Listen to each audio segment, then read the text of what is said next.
से चल रहा है तो शरीयत भी अपनी जगह चल रहा है। संविधान में और शरीयत में कोई ज़्यादा फर्क तो है नहीं। इसमें योगी जी और मोदी जी क्या कह रहे हैं?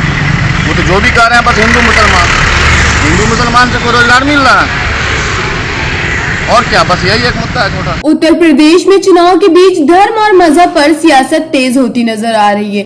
देखिए, हिंदुस्तान का हर शहरी, चाहे वो किसी भी मजहब से उसका ताल्लुक हो, उसकी यही ख्वाहिश है कि देश संविधान से चलना चाहिए। देश किसी की विचारधारा या किसी पार्टी के पॉइंट ऑफ व्यू से नहीं चलना चाहिए। और हर शख्स ये भी उम्मीद करता है कि देश में किसी भी संवैधानिक पद पर बैठा हुआ शख्स भी, अगर वो संवैधानिक पद पर बैठा है तो वो संविधान के दायरे में ही हर मजहब के मानने वाले को, हर जात और बिरादरी के मानने वाले को देखे। लेकिन जाहिर है कि इलेक्शन का वक्त है और इस तरीके के बयानों की उम्मीद भी की जा सकती है। अब ये आवाम को तय करना है कि कौन लोग देश को संविधान से चलाना चाहते हैं, उनका इंतखाब करे, या जो लोग देश को असंवैधानिक तरीके से चलाना चाहते हैं उनका इंतखाब करे। ये आवाम की अपने नुक्ता नज़र पर और आवाम की अपनी सोच पर मबनी है। मेरा सिर्फ ये कहना है कि संवैधानिक पद पर बैठा हुआ कोई शख्स भी अगर असंवैधानिक बात करता है तो संविधान के दायरे में रहते हुए इलेक्शन कमीशन को उसका संज्ञान लेकर उस पर कार्रवाई करने की जरूरत है।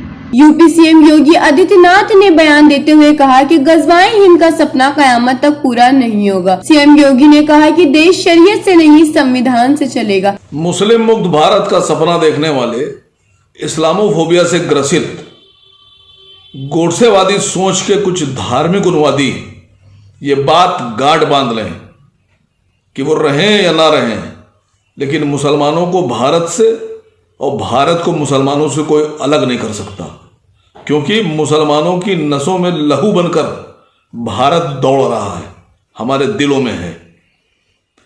भारत का संविधान मुसलमानों को उनकी शरिया का पालन करने का हुक्म भी देता है और इजाज़त भी देता है।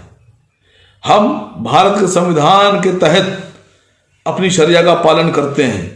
जो लोग ये समझ रहे हैं कि वो सत्ता में आने के बाद मुसलमानों को उनकी शरिया का पालन करने से रोक देंगे और मुस्लिम औरतों को, बच्चियों को हिजाब पहनने से रोक देंगे, वो ये बात जान लें कि भारत की जनता, उत्तर प्रदेश की जनता ये जान चुकी है कि उनके मकसद क्या हैं।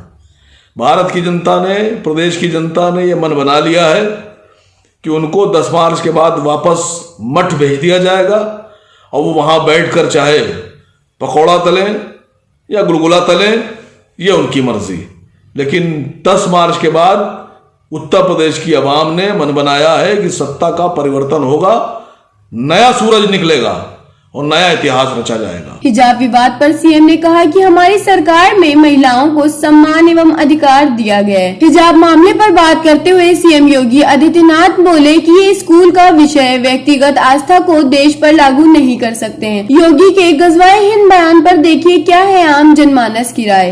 देखिए, शरीयत का कानून उनकी हम लोग हिफाजत करते हैं, उनको मानते हैं, लेकिन मुख्यमंत्री जी जो चीज़ों को बांटने की कोशिश कर रहे हैं, कभी नहीं, मुस्लिम लोग कभी नहीं कहते, हम लोग कभी नहीं कहते हैं कि शरीयत के कानून को लागू किया जाए उत्तर प्रदेश के अंदर या देश के अंदर किसी सूबे में। बात यह है, चुनाव है, चुनावी माहौल है, इस समय कहीं ना कहीं बंटवारे की बात हो रही है।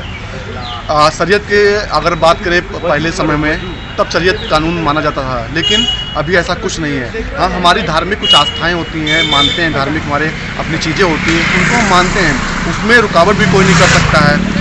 बिल्कुल, जो अगर देश बात करें शरीयत कानून चलने की, तो इस समय जो देश जिस ओर जा रहा है, कहीं ना कहीं वो बंटवारे की ओर जा रहा है, बांटने की कोशिश की जा रही है, हिंदू मुस्लिम कराने की कोशिश की जा रही है, और चुनाव के बाद ये सब बातें खत्म हो जाएंगी।